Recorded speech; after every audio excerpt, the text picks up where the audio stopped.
ನಮಸ್ತೆ ಸ್ನೇಹಿತರೆ, story enter ಚಾನೆಲ್ಗೆ ಸ್ವಾಗತ. ಸ್ನೇಹಿತರೆ, ನಿಮಗೆಲ್ಲ ನೆನಪಿದೆಯಾ? ನಾವು ಓದಬೇಕಾದರೆ ನಮ್ಮನ್ನು ಒಂದು ವಿಷಯ ತುಂಬಾ ವಿಚಲಿತಗೊಳಿಸಿತ್ತು. ಆ ಒಂದು ರಕ್ಷಣಾ ಕವಚ ಹಾಳಾದರೆ ಸೂರ್ಯ ಉದಯವಾದಾಗ ಅವನ ಕಿರಣಗಳು ನೇರವಾಗಿ ನಮ್ಮ ಚರ್ಮವನ್ನು ಸುಡುತ್ತವೆ. ಹೊರಗಡೆ ಹೋಗಲು ಸಾಧ್ಯವಿಲ್ಲ, ಮಕ್ಕಳು ಆಟ ಆಡಲು ಸಾಧ್ಯವಿಲ್ಲ, ಬೆಳೆಗಳು ಸುಟ್ಟು ಹೋಗುತ್ತವೆ, ಸಮುದ್ರದ ಜೀವಿಗಳು ಸಾಯುತ್ತದೆ. ಈ ಎಲ್ಲವನ್ನೂ ತಡೆಯುವ ಒಂದು ಕಾರಣದ ರಕ್ಷಾ ಕವಚ ಭೂಮಿಯ ಮೇಲೆ ಇದೆ.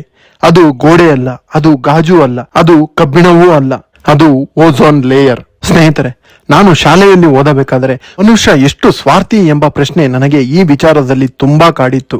ಒಂದು ಕಾಲದಲ್ಲಿ ಮಾನವ ತನ್ನ ತಪ್ಪಿನಿಂದ ಈ ರಕ್ಷಣಾ ಕವಚವನ್ನು ಛಿದ್ರ ಮಾಡಿದ್ದ. ಆದರೆ ಇಂದಿನ ಪ್ರಶ್ನೆ ಏನೆಂದರೆ, ಓಝೋನ್ ಲೇಯರ್ ಈಗ ಹೇಗಿದೆ? ಅದು ಚೇತರಿಸಿಕೊಂಡಿದೆಯಾ? ಅಪಾಯ ಇನ್ನೂ ಉಳಿದಿದೆಯಾ? ಓಝೋನ್ ಲೇಯರ್ನ ಪ್ರಸ್ತುತ ಸ್ಥಿತಿ, ವಿಜ್ಞಾನಿಗಳ ಇತ್ತೀಚಿನ ವರದಿಗಳು ಮತ್ತು ಭೂಮಿಯ ಭವಿಷ್ಯ, ಈ ಎಲ್ಲಾ ವಿಷಯವನ್ನು ನಾವು ಇಂದು ಈ ವಿಡಿಯೋದಲ್ಲಿ ತಿಳಿಯುತ್ತಾ ಹೋಗೋಣ. ಸ್ನೇಹಿತರೆ, ವಿಡಿಯೋಗೆ ಹೋಗುವ ಮೊದಲು ನೀವಿನ್ನೂ ಸ್ಟೋರಿ ಎಂಟರ್ ಯೂಟ್ಯೂಬ್ ಚಾನಲ್ಗೆ ಸಬ್ಸ್ಕ್ರೈಬ್ ಆಗಿಲ್ಲ ಎಂದರೆ ಈಗಲೇ ಸಬ್ಸ್ಕ್ರೈಬ್ ಮಾಡಿ ಮತ್ತು ಬೆಲ್ ಐಕಾನ್ ಅನ್ನು ಒತ್ತಿ.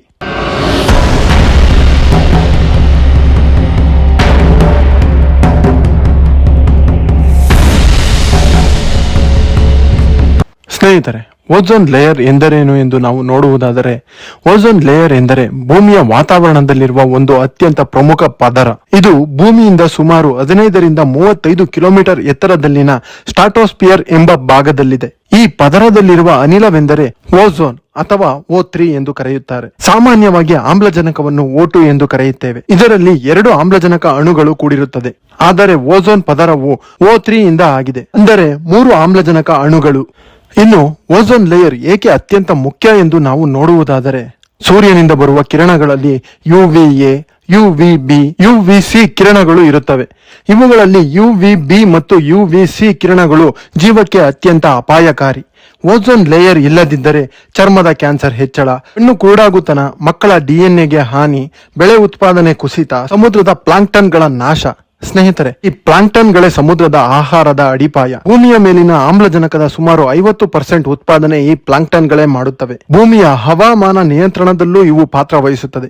ಕಾರ್ಬನ್ ಡೈಆಕ್ಸೈಡ್ ಅನ್ನು ಹೀರಿಕೊಂಡು ಗ್ಲೋಬಲ್ ವಾರ್ಮಿಂಗ್ ಕಡಿಮೆ ಮಾಡುತ್ತವೆ. ಇದರ ಬಗೆಗಿನ ಪೂರ್ಣ ಮಾಹಿತಿಯನ್ನು ಮುಂದಿನ ದಿನಗಳಲ್ಲಿ ನಿಮಗೆ ವಿವರವಾಗಿ ತಿಳಿಸುತ್ತೇನೆ. ಸ್ನೇಹಿತರೆ, ಓಝೋನ್ ಲೇಯರ್ ಇಲ್ಲದಿದ್ದರೆ ಭೂಮಿಯಲ್ಲಿನ ಜೀವನವು ಅಪಾಯದಲ್ಲಿರುತ್ತಿತ್ತು.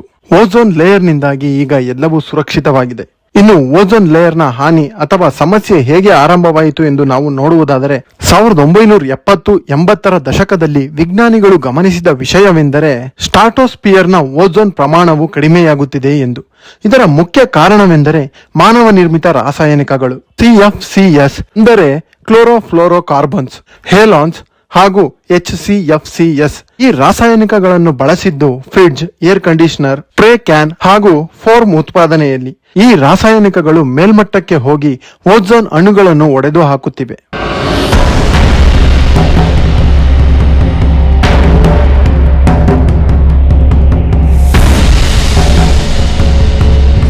ಇನ್ನು ನಾವು ಓಝೋನ್ ಹೋಲ್ ಎಂದರೇನು ಎಂದು ನೋಡುವುದಾದರೆ, ಈ ಓಝೋನ್ ಹೋಲ್ಗಳಲ್ಲಿ ಓಝೋನ್ ಪದರವು ಸಂಪೂರ್ಣವಾಗಿ ನಾಶವಾಗಿಲ್ಲ, ಆದರೆ ಅದರ ಸಾಂದ್ರತೆ ಬಹಳ ಕಡಿಮೆಯಾದ ಪ್ರದೇಶ.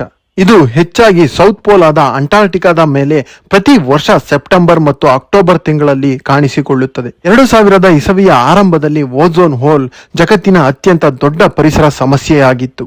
1987ರಲ್ಲಿ ಜಗತ್ತಿನ ದೇಶಗಳು ಒಟ್ಟಾಗಿ ಕೈಗೊಂಡ ನಿರ್ಧಾರ ಮಾಂಟ್ರಿಯಲ್ ಪ್ರೋಟೋಕಾಲ್. ಇದರ ಉದ್ದೇಶ ಓಝೋನ್ ಸವಕಳಿ ವಸ್ತುಗಳ ಬಳಕೆ ಮತ್ತು ಉತ್ಪಾದನೆಯನ್ನು ಮಿತಿಗೊಳಿಸುವುದು. ಈ ಪ್ರೋಟೋಕಾಲ್ನಿಂದಾಗಿ ಓಝೋನ್ ಪದರಕ್ಕೆ ಹಾನಿ ಮಾಡುತ್ತಿದ್ದ 98% ನಷ್ಟು ವಸ್ತುಗಳನ್ನು ಈಗಾಗಲೇ ಪ್ರಪಂಚದಾದ್ಯಂತ ಹಂತ ಹಂತವಾಗಿ ತೆಗೆದುಹಾಕಲಾಗಿದೆ. ಓಝೋನ್ ಸ್ನೇಹಿ ತಂತ್ರಜ್ಞಾನ ಬಳಸುವುದು ಮತ್ತು ಭೂಮಿಯ ರಕ್ಷಣೆ ಇದರ ಮುಖ್ಯ ಉದ್ದೇಶವಾಗಿದೆ. ಇದು ಪರಿಸರ ಇತಿಹಾಸದಲ್ಲಿನ ಅತ್ಯಂತ ಯಶಸ್ವಿ ಜಾಗತಿಕ ಒಪ್ಪಂದ.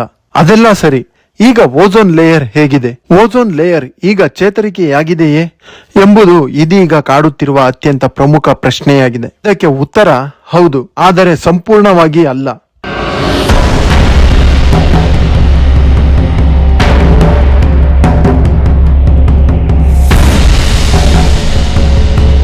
2024-25 ವಿಜ್ಞಾನಿಗಳ ವರದಿಗಳ ಪ್ರಕಾರ ಓಝೋನ್ ಲೇಯರ್ ನಿಧಾನವಾಗಿ ಚೇತರಿಸಿಕೊಳ್ಳುತ್ತಿದೆ. ಓಝೋನ್ ಹೋಲ್ ಗಾತ್ರ ಕಡಿಮೆಯಾಗುತ್ತಿದೆ, ಹಾನಿಗೊಳಗಾಗುವ ಕಾಲಾವಧಿ ಚಿಕ್ಕದಾಗುತ್ತಿದೆ. ಇತ್ತೀಚಿನ ದಶಕಗಳು ಹಾಗೂ 2025ರಲ್ಲಿ ಓಝೋನ್ ಹೋಲ್ ಅತ್ಯಂತ ಚಿಕ್ಕದು ಮತ್ತು ಕಡಿಮೆ ದಿನಗಳವರೆಗೆ ಇತ್ತು. ಇದು ಮಾಂಟ್ರಿಯಲ್ ಪ್ರೋಟೋಕಾಲ್ನ ಯಶಸ್ವಿನ ನೇರ ಸಾಕ್ಷಿಯಾಗಿದೆ. ಇನ್ನು ಏಕೆ ಈ ಓಝೋನ್ ಲೇಯರ್ ಸಂಪೂರ್ಣವಾಗಿ ಚೇತರಿಕೆಯಾಗಿಲ್ಲ ಎಂಬುದಕ್ಕೆ ಮುಖ್ಯ ಕಾರಣ CFCSಗಳು ವಾತಾವರಣದಲ್ಲಿ 50ರಿಂದ 100 ವರ್ಷಗಳ ಕಾಲ ಉಳಿಯುತ್ತದೆ. ಹಳೆಯ ರಾಸಾಯನಿಕಗಳ ಪರಿಣಾಮ ಇನ್ನೂ ಇದೆ ಹಾಗೂ ಹವಾಮಾನ ಬದಲಾವಣೆ ಸ್ಟ್ರಾಟೋಸ್ಫಿಯರ್ನ ಮೇಲೆ ಪರಿಣಾಮ ಬೀರುತ್ತಿದೆ.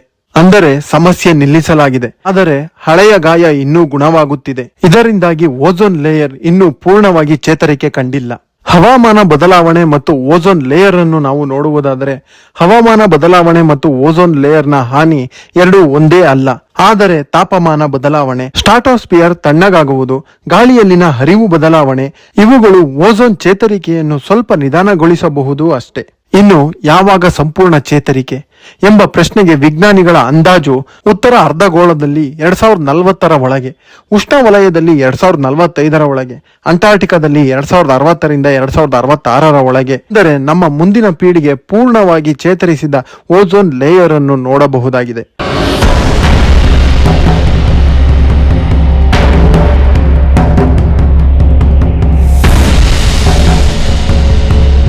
ಇನ್ನು ಓಝೋನ್ ಲೇಯರ್ನ ಚೇತರಿಕೆಯ ಲಾಭಗಳನ್ನು ನಾವು ನೋಡುವುದಾದರೆ, UV ಕಿರಣಗಳು ಕಡಿಮೆಯಾಗುತ್ತದೆ, ಚರ್ಮ ಕ್ಯಾನ್ಸರ್ನ ಪ್ರಮಾಣ ಇಳಿಕೆಯಾಗುತ್ತದೆ, ಕೃಷಿ ಉತ್ಪಾದನೆ ಸುಧಾರಣೆಗೊಳ್ಳುತ್ತದೆ, ಸಮುದ್ರ ಜೀವ ವೈವಿಧ್ಯ ರಕ್ಷಣೆಗೊಳ್ಳುತ್ತದೆ, ಪರಿಸರ ಸಮತೋಲನವಾಗುತ್ತದೆ.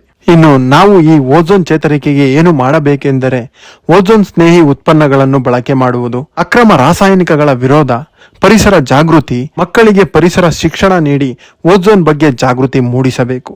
ಓಝೋನ್ ರಕ್ಷಣೆ ಎಂದರೆ ಅದು ನಾವು ಪರಿಸರಕ್ಕೆ ಮಾಡುವ ಸಹಾಯ ಅಲ್ಲ, ಅದು ನಮ್ಮ ಮುಂದಿನ ಪೀಳಿಗೆಯ ಜೀವ ರಕ್ಷಣೆಯಾಗಿರುತ್ತದೆ. ಸ್ನೇಹಿತರೆ, ಒಮ್ಮೆ ಮಾನವ ತನ್ನ ಲಾಲಸೆಯಿಂದ ಓಝೋನ್ ಲೇಯರ್ಗೆ ಗಾಯ ಮಾಡಿದ್ದ. ಅದರ ಗಂಭೀರ ಪರಿಣಾಮಗಳನ್ನು ಅರಿತ ಅದೇ ಮಾನವ ತನ್ನ ತಪ್ಪುಗಳನ್ನು ಸರಿಪಡಿಸಿಕೊಂಡ. ಅದರ ಪರಿಣಾಮವಾಗಿಯೇ ಓಝೋನ್ ಲೇಯರ್ ಇಂದು ಚೇತರಿಕೆಗೊಳ್ಳುತ್ತಿದೆ. ಇದು ಎಚ್ಚರಿಕೆಯ ಕತೆ, ಇದು ಆಶಾವಾದದ ಕತೆ, ಇದು ಭವಿಷ್ಯದ ಪಾಠ. ಓಝೋನ್ ಲೇಯರ್ ನಮಗೆ ಕಾಣುವುದಿಲ್ಲ, ಆದರೆ ಅದು ಇಲ್ಲದಿದ್ದರೆ ನಮ್ಮ ಭವಿಷ್ಯವೇ ಇಲ್ಲ.